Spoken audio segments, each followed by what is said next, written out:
우리나라 역사를 이야기할 때 반만년 역사라고 이렇게 말합니다. 반만년이니까 5,000년의 역사를 가지고 있다는 것이죠.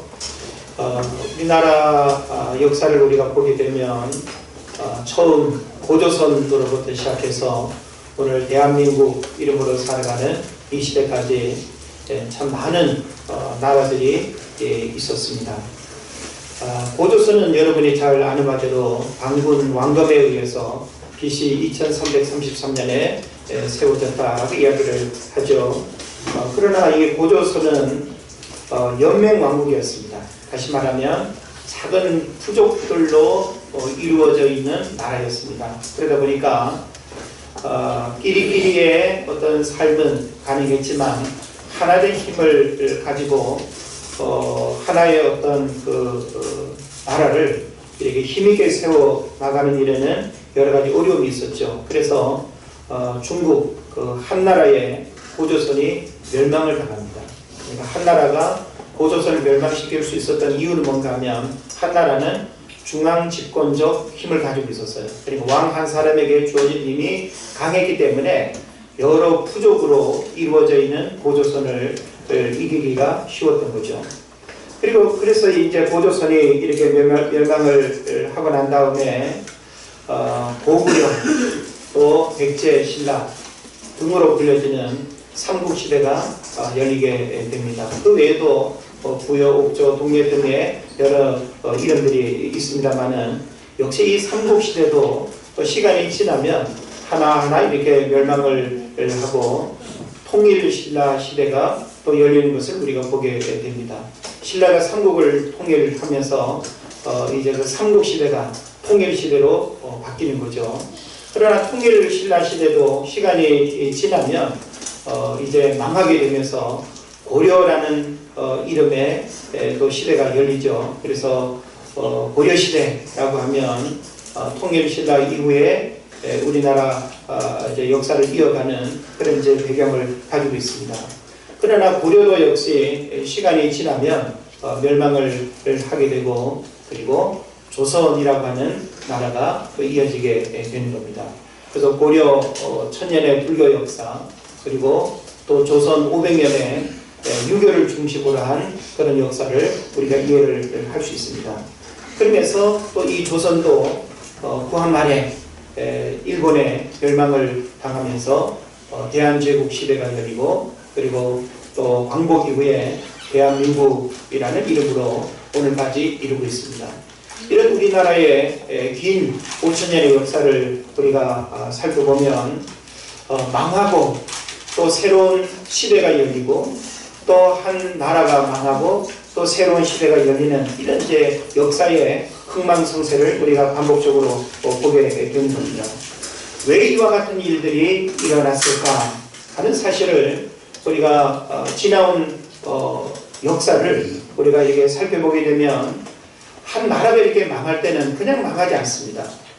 그리고 하나의 왕조가 또 이렇게 등장할 때는 그냥 또 세워지는 것이 아니죠. 그래서 역사 속에서 한 나라가 이렇게 멸망했던 그 배경을 보게 되면 공통적인 그런 이제 문제들이 있는데 하나가 뭔가 하면 기득권 세력의 권력 남용입니다. 그러니까 권력을 가진 자들이 그 권력을 너무 과도하게 이용함으로 인해서 이렇게 억압하고 그리고 또 착취하고 그런 의미에서 결국은 그 나라가 망하게 되는 배경을 보게 되는 겁니다. 또한 부정부패와 당파 싸움이 있습니다.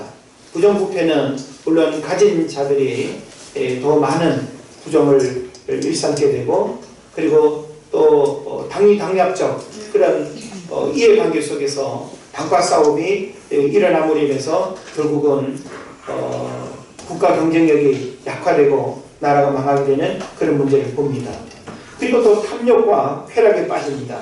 이것을 우리가 주색잡기라고도 말할 수 있는데 한 나라가 이렇게 망할 때는 그 이면에 이와 같은 탐욕과 쾌락이 끊임없이 국가가 망할 수밖에 없는 그런 문제를 가지고 있었다라고 하는 사실이죠. 그리고 또 하나는 사리 사욕의 눈이 먼 이런 문제들이 바로 나라가 망하게 되었던 근본적인 배경이었고 동일한 문제를 가지고 있었다라고 하는 사실을 우리가 역사를 통해서 알게 되는 겁니다.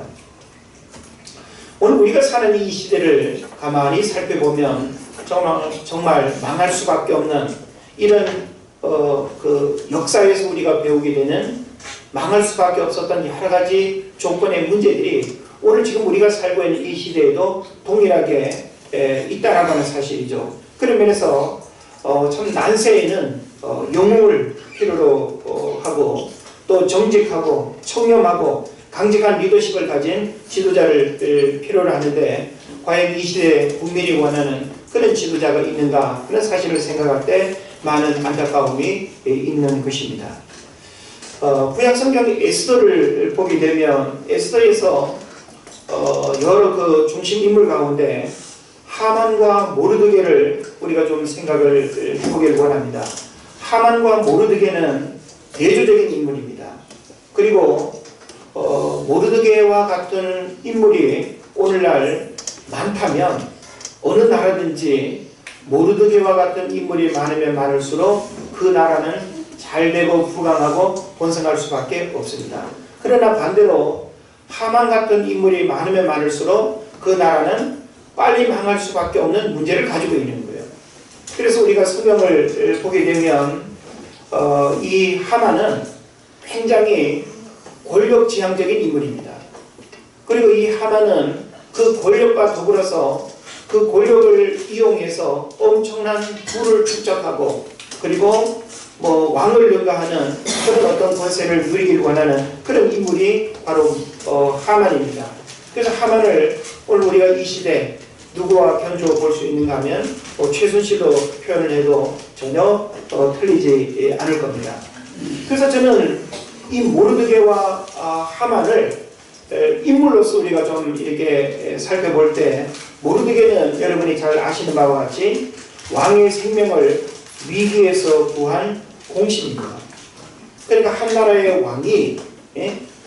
왕이 암살당할 수 있는 그런 위기 상황 속에서 그 정보를 미리 알려줘가지고 왕이 살아날 수 있는 이런 일들이 있었죠.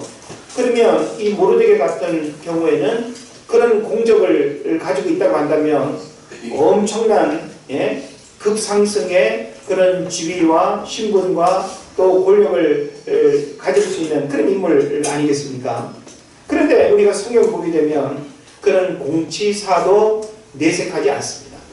내가 과거에 어느 왕의 그 생명을 위기에서 내가 구한 사람인데 라고 하면서 얼마든지 자기의 어떤 그런 그 과거적 일들을 자랑하고 언급하면서 얼마든지 그 권리를 행사할 수 있지 않습니까? 그런데 그런 모습이 없습니다.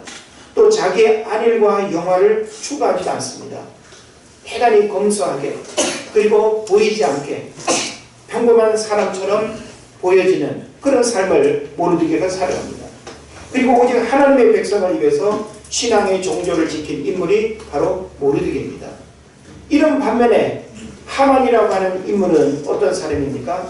출세와 부귀영화를 위해서는 수단과 방법을 가리지 않고 행동을 하는 사람입니다. 끊임없이 부를 축적하고 끊임없이 한 나라를 그냥 통째로 다 말아먹고 싶어하는 그런 권력욕에 사로잡힌 그런 인물이 바로 하만이 되는 것입니다. 상관에게 아첨하고 출세의 기회를 엿보는 기회주의자요 이기주의자가 바로 하만입니다. 이런 하만이 총부 공무원이 되고 정치인이 되고 경제인이 된다라고 한다면 이 나라가 어떻게 되겠습니까? 그리고 오늘날 우리가 사는 이 사회에는 하만 같은 인물이 있어서는 안 되는 거예요. 모르드게와 같이 얼마든지 그 모르드게가 더 귀한 삶을 누릴 수 있음에도 불구하고 모르드게는 그런 것들을 거부했고 그런 자리에 오르기를 원하지도 않았고 누군가가 자기의 그런 과거의 그 일들을 알아주기를 원하지도 않았습니다. 그뿐만이 아니라 이 하만은 항상 진실을 왜곡하는 사탄의 수하에 있는 사람이었습니다. 왜냐하면 부정적인 마음을 가지고 있으니까, 더러운 마음을 가지고 있으니까 사탄은 부정적이고 더러운 마음을 가진 사람을 제일 조종하기 쉬워하거든요. 강직하고 정직하고 진리와 옳음을 위해서 살아가는 그런 사람은 사탄이 공격하고 싶어도 공격할 수 없습니다. 그러나 거짓말 잘하고 남 속이기를 잘하고 끊임없이 부정한 방법으로 자기 이익을 탐하는 그런 마음을 가지고 있다면 그 사람은 사탄의 공격을 받기가 가장 쉬운 겁니다. 그러다 보니까 이 하만이 가만히 보니까 그 페르시아에 살고 있는 그 땅에 유대인들이 많이 살거든요. 유대인들이 또 제법 잘 살아요. 옛날부터 유대인들은 상술이 능하잖아요. 예? 재산이 많고 돈도 잘 벌고, 예? 자기 나라에서 이 유대인들이 이방 민족인데 아주 잘 먹고 잘 살거든요. 그러니까 이 하만의 마음속에 이 유대인들을 어떻게 하든지 다 죽이든지 내쫓든지 그들이 가지고 있는 모든 재산을 다 내 것으로 만들고 싶어하는 그런 마음을 갖는 거예요. 그래가지고는 에스더서 3장 9절을 보면 이런 말씀이 있습니다. 왕이 옳게 여기시거든 조서를 내려 그들을 진멸하소서. 내가 은 1만 달란트를 왕의 일을 맡은 자의 손에 맡겨 왕의 금고에 드리리라 하니. 왕의 마음을 움직여서 왕이 쌓일만 하면 이 유대인들은 하나님을, 야훼 하나님을 섬기는 사람들인데 왕을 신처럼 섬기지 않는 이 유대인들을 다 잡아 죽이고 옥에 가둘 수 있는 이 조로의 기회를 모르드게가 모함을 통해서 만드는 거예요. 그래서 결국은 왕으로부터 사인을 받습니다. 그래서 전국 방방곡곡에 유대인들로 하여금 왕을 신처럼 섬기고 절하지 않고 존경하지 않는 그런 유대인들은 다 죽이는 그런 법을 통과시켜버린 거예요. 이게 얼마나 위기입니까? 근데 단순히 이 표현은 하만이 미워서가 아니라 하만의 그 내면에 물질에 대한 탐욕이 가득 있었다는 거예요. 그래서 은 1만 달란트를 왕에게 뭡니까? 뇌물로 바치고 왕의 명령만 받으면 자기가 가진 그 권력으로 유대인들을 다 죽이고 유대인들이 가지고 있는 모든 재산을 다 자기 것 만들 수 있다고 생각을 한 거죠. 그런데요, 이 은 1만 달란트의 가치를 제가 찾아보니까 은 34만 킬로그램에 해당하는데 당시 페르시아가 1년간 거둬들이던 총 수입의 약 65%에 해당되는 거액이라는 거예요. 그러니까 이 하만이 왕에게 은 1만 달란트를 바쳤다라고 하는 것은 그가 얼마나 많은 재산을 가지고 있는가라고 하는 사실이죠. 거의 천문학적인 숫자의 재산을 가지고 있음에도 불구하고 끊임없이 왕을 이용해서 더 많은 재산을 늘리기를 원하는 아주 전형적인 하만이 최순실이 되어버린 거예요. 이게 바로 성경에서 하만과 모르드게의 이 두 사람의 이미지를 아주 대조적으로 이렇게 표현을 하고 있습니다. 시편 52편 7절에 이런 말씀이 있습니다. 하만을 빗대어서 표현하진 않지만 시편 52편 7절은 꼭 하만을 빗대어서 표현하는 것처럼 이렇게 기록하고 있어요. 이 사람은 하나님을 자기 힘으로 삼지 아니하고 오직 자기 재물의 풍부함을 의지하며 자기의 악으로 스스로 든든하게 하던 자라 하리로다. 이 사람이 바로 하만이었고 오늘날 하만 같은 인물이 공직사회에 많고 교육계에 많고 정치인들로 가득 차 있고 경제계에 가득 차 있다고 한다면 과연 이 나라가 어떻게 될 것인가 라고 하는 그런 안타까운 마음을 갖게 되는 것입니다. 그래서 저는 우리나라 5천년 역사 속에 고조선이 망하고 고구려신라 백제 삼국시대가 망하고 통일신라가 망하고 고려시대와 조선시대가 망했던 이 이유는 바로 오늘 우리가 이야기하는 하만 같은 이런 여러 가지 문제들이 그 시대에도 동일하게 부패로 가득 차고 부정으로 가득 찰 때 한 왕조가 망할 수밖에 없었다라고 하는 사실을 우리는 역사의 교훈을 통해서 배우게 됩니다. 그럼 오늘날 21세기를 살아가는 대한민국 건강합니까? 1400조의 빚을 지고 있습니다. 1400조라고 하면 국민 1인당 2천만 원 이상의 빚을 지고 있는 거예요. 그 누가 갚아야 됩니까? 국가가 이 빚을 갚으면서 국민의 삶을 개선하고 잘 사는 대한민국을 만들기 위해서는 정말 머리를 맞대도 될까 말까 할 판인데 오늘날 정치에 심각한 균열이 생겼습니다. 경제도 심각합니다. 사회 분야마다 심각하게 우리가 고민할 수밖에 없는 이런 문제들을 우리가 보게 되는 것이죠. 그러면서 저는 오늘 이와 같은 본문의 내용을 통해서 오늘 이 시대, 오늘 우리가 무엇을 고민하고 무엇을 우리가 생각해야 되는지, 정의를 물같이 공의를 하수같이 흐리게 하라는 이 하나님의 말씀이 오늘 우리가 지금 부정과 부패와 타락으로 얼룩져 있는 이 시대에 필요한 하나님의 메시지가 아닌가 하는 생각을 해봅니다. 오늘 본문은 이스라엘이 하나님으로부터 멸망당할 수밖에 없는 그 여러 가지 배경 원인을 이야기하고 있습니다. 이스라엘이 하나님의 공의와 정의를 잃어버린 원인이 무엇입니까? 한마디로 말하면 하나님 앞에 범죄했기 때문입니다. 이스라엘이 하나님 앞에 범죄했기 때문에 하나님께서 이스라엘을 멸망을 시켰다는 사실이죠. 그럼 이스라엘의 범죄 내용이 뭡니까? 여러분, 이스라엘의 범죄 내용이 무엇인지 아십니까? 아모스서 앞에 있으니까요, 2장으로 갑니다. 아모스서 2장 6절 8절, 6절에서 8절까지입니다.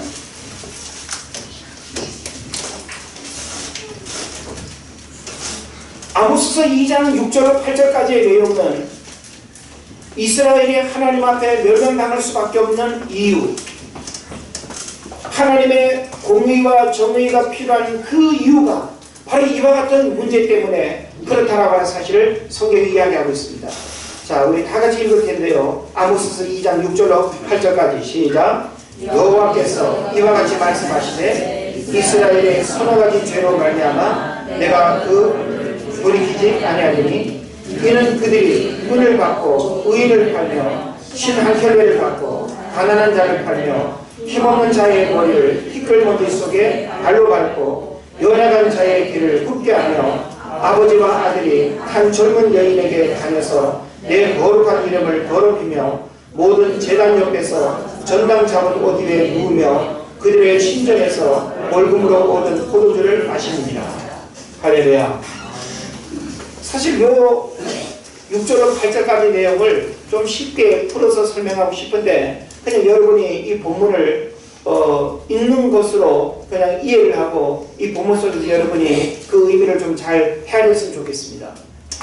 지금 이 6절로 8절까지에서는 이스라엘 백성들이 하나님 앞에 버림받고 벌받고 멸망당할 수밖에 없는 그 아주 구체적인 이유를 지금 이야기를 하고 있는 것입니다. 그래서 결국은 이들이 이와 같은 문제로부터 회개하지 않고 그리고 돌이키지 않음으로 인해서 북이스라엘도 멸망을 당하고 남유다도 멸망을 당하는 이런 역사적인 사건을 우리가 알고 있는 것입니다. 그래서 성경은 망할 수밖에 없는 그 시대에 그 문제를 구체적으로 이야기하면서 그 땅에 하나님의 공의와 정의가 흐르지 않으면 그 죄로 인해서 망하게 된다라고 하는 메시지를 우리에게 주고 있습니다. 그럼 오늘 우리가 살고 있는 이 시대에도 이런 동일한 문제들이 있다고 한다면 무엇이 필요하겠습니까? 하나님의 공의와 하나님의 정의가 이 땅에 강같이 흐르고 물같이 흐르는 일들이 일어나지 않으면 이 나라의 이 민족도 망할 수밖에 없다라고 하는 사실을 우리가 알게 되는 것입니다.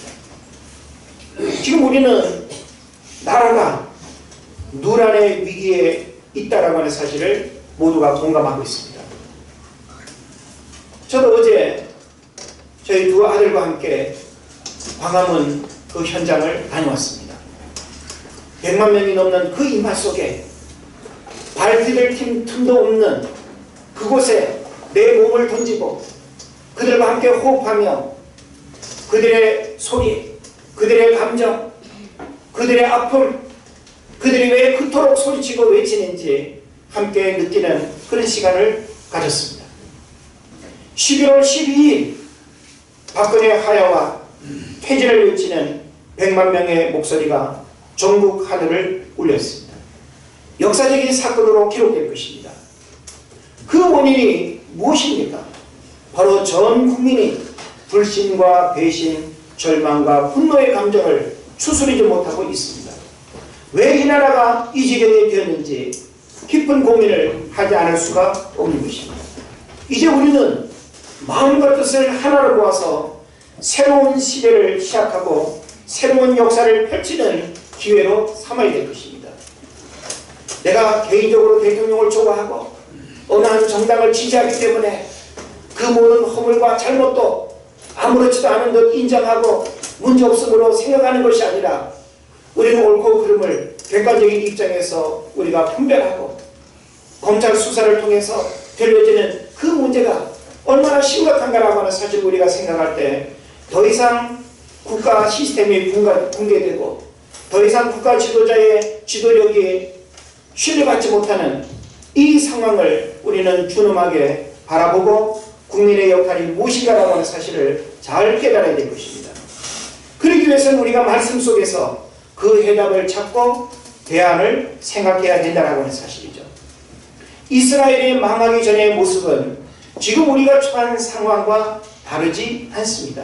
그렇다면 결국 이 나라도 망할 수밖에 없는 심각한 문제를 우리가 안고 있는 것입니다. 여러분 이제 뉴스를 통해서 한번 생각해 보십시오. 이와 같은 일들이 문제화되지 않고 터지지 않았다고 한다면 과연 어땠을까요? 얼마나 더 심각한 문제들이 골마서 나중에는 걷잡을 수 없는 그런 문제로 치닫게 될까 하는 그런 마음을 갖게 되는 것입니다.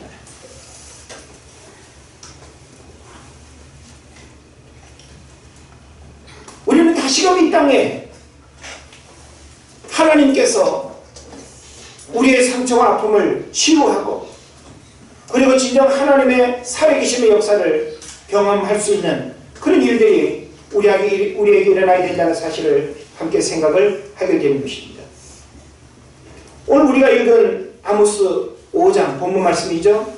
12절부터 21절부터 27절까지의 내용을 보게 되면 참 안타까운 말씀이 기록되어 있습니다. 자, 어떤 말씀입니까? 21절에 보면 내가 너희 절기들을 미워하여 멸시하며 너희 성례들을 기뻐하지 아니하나니. 사실 이 절기라고 하는 것은 하나님이 만들어서 지키라고 하셨고 그 절기를 통해서 하나님과 이스라엘 백성들의 영적인 관계들이 소통되고 그리고 하나님이 부어주시는 영적 은혜들이 경험되는 그게 바로 절기입니다. 그리고 오늘 성경에 보면 하나님께서 그런 절기들을 미워한다는 거예요. 멸시한다는 겁니다. 그리고 너희 성례들을 기뻐하지 아니하나니라고 기록하고 있습니다. 여기에 중요한 세 개의 동사가 있습니다. 미워하며 멸시하며 기뻐하지 아니한다는 표현입니다. 이것은 원어적으로 보면요, 하나님께서 이스라엘 백성들의 이런 신앙적인 모든 행위에 대해서 눈을 감아버리고 귀를 닫아버리고 그리고 입을 막아버린다고 말합니다. 다시 말하면 보고 싶지도 않고 너희들이 나를 향해서 하는 어떤 소리도 듣고 싶지 않고 너희들을 향해서 내가 어떤 말도 하고 싶지 않다는 거예요. 이건 완전한 단절입니다. 이스라엘 백성들이 하나님 앞에 행하는 그 모든 일들에 대해서 하나님께서 외면하시겠다는 거예요. 이거는 굉장한 저주라고 볼 수 있는 것입니다. 이어지는 말씀도 어떻게 있습니까? 너희가 번제나 소제를 드릴지라도 내가 받지 아니할 것이요 너희의 살찐 희생의 화목제도 내가 돌아보지 아니하리라. 내 노랫소리를 내 앞에서 그칠지어다 내 비파소리로 내가 듣지 아니하리라. 하나님께서 오죽하면 그 백성들이 하나님 앞에 절기를 지키고 예? 그리고 하나님의 이름으로 모여서 하나님을 기쁘게 한다고 모이는 그 모든 성회들도 하나님께서 다 인정하지 않겠다.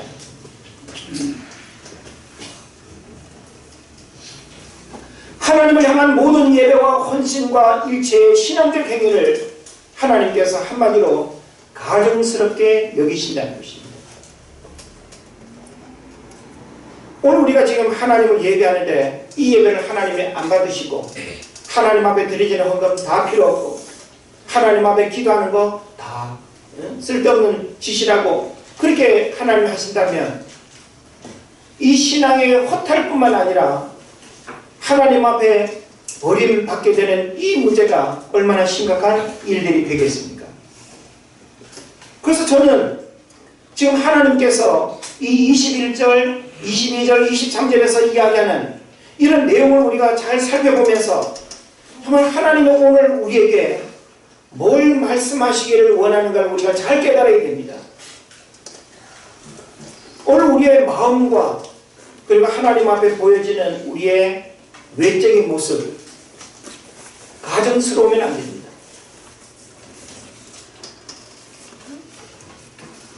GMP 3만 불 시대가 우리를 행복하게 하는 것이 아니라는 것을 알아야 됩니다.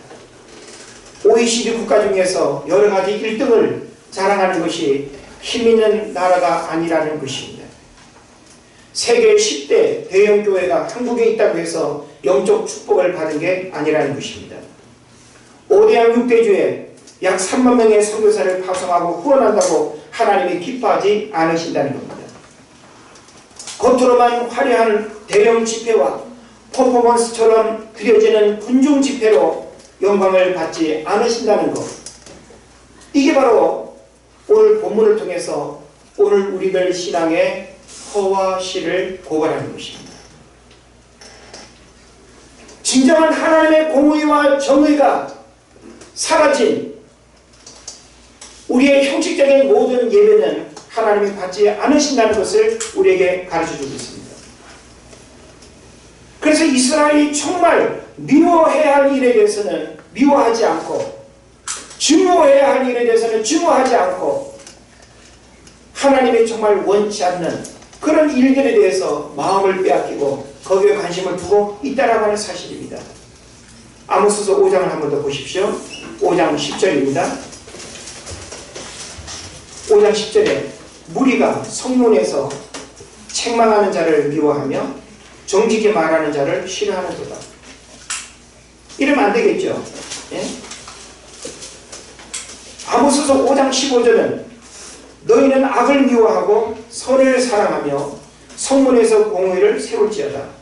만군의 하나님 여호와께서 혹시 요셉의 남은 자를 긍휼히 여기시리라. 그런데 지금 이스라엘은 이와 같은 것들을 잃어버렸다는 거예요. 미워해야 될 것을 미워하지 않고 증오해야 될 것을 증오하지 않고 하나님의 말씀으로부터 벗어나 있는 그 이스라엘 백성들의 문제를 지금 성경이 이야기합니다. 한마디로 하나님은 이스라엘 백성들의 신앙행위에 대해서 코를 막으시고 눈을 감으시고 귀를 닫아버리신다고 말씀하는 것입니다. 오늘 우리는 우리의 행위 때문에 하나님이 기뻐할까라고 생각합니다. 내가 하나님 앞에 이렇게 신앙생활하고 이렇게 하나님을 예배하고 이렇게 하나님 앞에 헌금하면 이렇게 봉사하면 하나님이 기뻐할 거라고 우리가 생각합니다. 그러나 하나님께서 이스라엘 백성들도 동일하게 그런 모습으로 하나님 앞에 나아가지만 하나님께서 그들의 모든 신앙적 행위를 가증스럽게 여기신다는 사실입니다. 이 시대 우리를 향하여 명령하시는 하나님의 음성을 들을 수 있어야 됩니다. 그 음성이 무엇입니까? 바로 24절의 말씀이죠. 자, 24절의 말씀을 우리 한번 큰 소리로 한번 더 읽겠습니다. 오직 정의를 시작. 오직 정의를 물같이 공의를 마르지 않는 강같이 그렇게 할지어다. 아멘. 자, 정의와 공의를 어떻게 은유적으로 표현하는가 하면 물같이 그리고 마르지 않는 강같이 옛날 성경은 하수같이 이렇게 표현을 했죠. 그렇게 흘러가게 해야 된다는 거예요. 예? 왜냐하면 이스라엘 백성들은 내가 거룩하니 너희도 거룩하라고 했죠. 거룩한 하나님의 백성으로 살아야 되는 겁니다. 다시 말하면 부정과 부패와 영적 타락이 있어서는 안 된다는 거예요. 하나님의 가정이 여기는 일로부터 돌이켜야 된다는 거예요. 그런데 이스라엘 백성들이 그런 삶을 살지 아니하고 하나님 앞에 멸망당할 수밖에 없는 그런 문제 가운데 있다고 한다면 이것은 하나님 앞에 큰 문제가 된다는 사실입니다. 우리가 이스라엘의 지리적 배경을 좀 이해할 필요가 있는데, 이스라엘은 비가 많이 안 온다 그랬죠. 이스라엘은 건기와 우기로만 나눠진다 그랬습니다. 그런데 우기 때는 비가 쏟아질 때는 굉장히 많이 온다는 거예요. 한꺼번에. 우리나라도 갑작스레 비가 오면 어떻게 됩니까? 물 흐르는 대로 물이 가지 않고 사방팔방 그냥 다 그냥 흘러넘치는 경우를 보게 되죠. 네? 그러니까 지금 정의를, 오직 정의를 물같이라고 하는 이 물같이라고 하는 표현이 뭔가 하면, 이스라엘에 비가 내렸을 때 그 비가 모든 걸 다 덮어버리고 모든 장애물들을 다 그냥 덮어버리는 것처럼 그렇게 흘러넘쳐야 된다는 거예요. 그래서 오늘날 정의가 교회에서만 울려 퍼지고 학교 강단에서 지식으로만 가르쳐지고 실제 어떤 삶의 자리에서 정의를 행하는 일들이 다 사라져 버린다고 한다면 이것은 물같이 흐르는 게 아니라는 사실입니다. 그리고 이스라엘은 마르지 않는 그런 마르지 않게 흐르는 그 샘이 몇 개 있다고 하는데 지금 그걸 표현하는 거예요. 공의를 마르지 않는 강같이 흐르게 할지어다. 자, 공의라고 하는 것이 저 서울 어느 한쪽에서는 흐르고 전라도 어디에서는 공의가 흐르고 성남시에는 공의가 흐르고 어디에서는 흐르지 않고 이래서는 안 된다는 거예요. 끊임없이 메마르지 않는, 끊임없이 정의와 공의가 흘러넘쳐야 된다고 하는 이 사실을 성경에서 비유적으로 우리에게 설명을 하고 있는 것입니다. 요즘 김영란법에 대한 말들이 많죠. 좋아하는 사람도 있고 불편을 하소연하는 사람도 있습니다. 특히 장사하는 사람들 가운데 꽃집, 떡집, 고급 음식점들 굉장히 아주 큰 어려움을 겪고 있다고 이야기를 하죠. 왜 김영란법이 만들어져야 했습니까? 정의롭지 못한 공직사회, 공정하지 못한 그 공직사회에 잘못된 병폐를 김영란법이라고 하는 정의로 그것을 다스리고 이기기 위해서 그렇게 한 겁니다. 뇌물과 접대 문화로 고질적인 병폐를 제거해야 공직사회가 깨끗하고 공명정대한 사회로 발전할 수 있기 때문에 이와 같은 법이 만들어지기도 한 것입니다. 이제 우리는 정의를 물같이 공의를 마르지 않은 강같이 흐르게 한다는 이런 그 의미를 우리 삶에 적용할 수 있어야 됩니다. 물론 우리는 정치인이 아니기 때문에 정치가 정의로워야 된다는 것 우리는 외칠 수 있습니다. 기도할 수 있습니다. 그러나 정말 이 시대 정치가 정의롭지 않고 공의롭지 않으면 정치인들이 밥그릇 싸움이 나고 당이 당약에 매몰되어서 갈등만 반복된다고 한다면 이 사회가 어떻게 되겠습니까? 경제가 정의로워야 합니다. 공무원이 정의로워야 합니다. 경찰과 검찰도 정의로워야 합니다. 그리고 교회도 정의로워야 합니다. 목회자가 정의로워야 합니다. 크리스찬이 정의로워야 합니다. 우리는 성경에서 정의와 공의가 이 땅에 흐를 때 이스라엘도 다시금 회복될 뿐만 아니라 이스라엘이 망하지도 않을 수 있는데 정의와 공의를 잃어버리기 때문에 이스라엘이 멸망당했다라고 하는 이 사실을 성경이 우리에게 가르치면서 오늘 우리가 살고 있는 이 시대도 하나님의 진정한 정의와 공의가 흐르지 않으면 이 나라와 민족도 망할 수밖에 없다는 사실을 우리에게 가르쳐주고 있습니다. 하나님의 정의와 공의는 나 자신으로부터 시작해야 됩니다. 믿는 가정이 정의로워야 하고 공의로워야 합니다. 하나님을 믿는 교회 공동체가 무엇보다 정의로워야 합니다. 이 땅의 모든 교회들이 하나님의 정의와 공의로 가득할 때 사회를 정의롭게 할 수 있고 국가와 민족을 정의롭게 할 수 있다는 사실을 여러분 믿으시기를 바랍니다. 그래서 오늘 우리는 이 시대를 함께 우리가 살아가면서 함께 아파하고 있고 함께 괴로워하고 있고 함께 염려하고 있습니다. 성경은 이와 같은 문제에 대해서 이 말씀으로 우리에게 답을 주고 있습니다. 정의를 물같이, 공의를 메마르지 않는 강같이 흐르게 하라는 이 말씀을 저와 여러분이 잘 깨닫고 우리를 통해서 이와 같은 정의와 공의가 흘러감으로써 세상을 변화시키는 그런 역사들이 일어나기를 주의 이름으로 축원을 드립니다. 기도하겠습니다.